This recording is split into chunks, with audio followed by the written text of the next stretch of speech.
Hindi ko alam saan sisimulan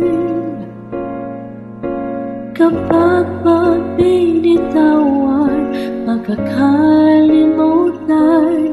Sana naman mapabigyan ng kahit konting oras para magpaalam. Sana maintindihan. Di ko pa yata kaya hindi ka na makita pagkising sa umaga. Ikaw lang naman ang hanap, ikaw lang ang pinangarap noon.